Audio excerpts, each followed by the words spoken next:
आप सभी को मेरा प्रणाम। कथा कहानी चैनल में आपका हार्दिक स्वागत है। आज हम महाशिवरात्रि व्रत कथा सुनेंगे। हर हर महादेव, श्री शिवाय नमस्तुभ्यम। महाशिवरात्रि व्रत की विधि। फाल्गुन कृष्ण पक्ष की चतुर्दशी को शिवरात्रि का व्रत आता है। इस दिन शिव जी और पार्वती जी की पूजा करें।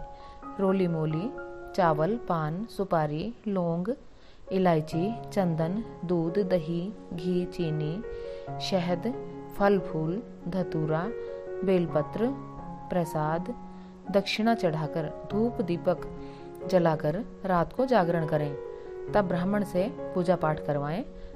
4 बार आरती करें। शिव जी का भोग लगाकर सबको प्रसाद बांटें। शिव जी की आदि ही परिक्रमा की जाती है। महाशिवरात्रि के दिन शिव जी और मां पार्वती का विवाह हुआ था। महाशिवरात्रि व्रत कथा। प्राचीन समय में एक नृशंस बहेलिया था जो नित्य प्रति अनगिनत निरपराध जीवों को मारकर अपने परिवार का पालन पोषण करता था। एक बार पूरे जंगल में विचरण करने पर भी जब उसे कोई शिकार न मिला तो वह क्षुधाकुल मतलब भूख से व्याकुल एक तालाब के किनारे वह गया। उसी स्थान पर एक बेल के वृक्ष के नीचे शिवलिंग स्थापित था। बहेलिया ने उसी वृक्ष की शाखा पर चढ़कर अपनी आवास स्थली बनाने के लिए बेल पत्रों को तोड़ते हुए शिवलिंग को ढक दिया। दिन भर की भूख से व्याकुल उस बहेलिये का एक प्रकार से शिवरात्रि व्रत पूरा हो गया। कुछ रात बीत जाने पर एक गर्भवती हिरणी उधर कुलांचे भरती आई। व्याध उसे मारने को तैयार हो गया। झिझकती भयाकुल हिरणी दीनवाणी में बोली, हे व्याध, मैं अभी गर्भवती हूँ, प्रसव वेला भी समीप है, इसलिए इस समय मुझे मत मारो। मैं प्रजनन क्रिया के बाद शीघ्र ही आ जाऊंगी। बहेलिया उसकी बातों को मान गया। थोड़ी राति व्यतीत होने पर एक दूसरी मृगी उस स्थान पर आई।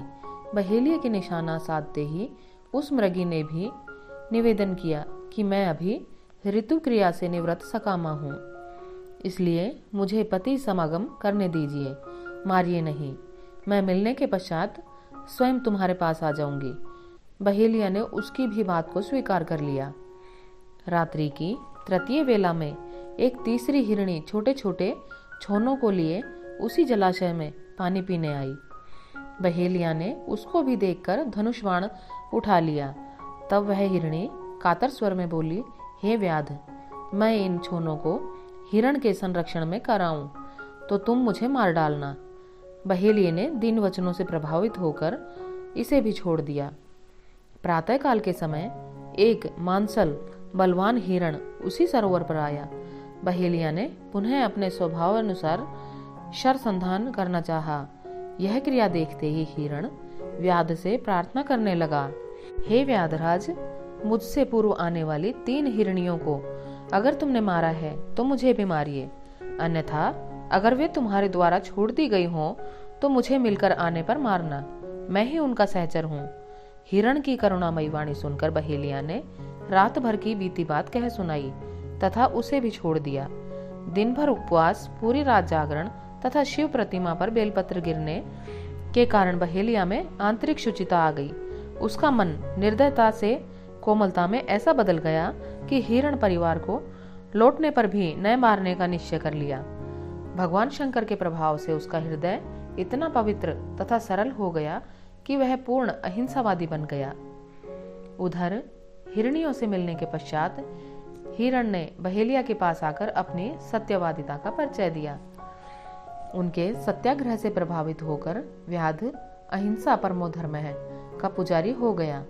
उसकी आंखों से आंसू छलक आए तथा पूर्वकृत कर्मों पर पश्चाताप करने लगा।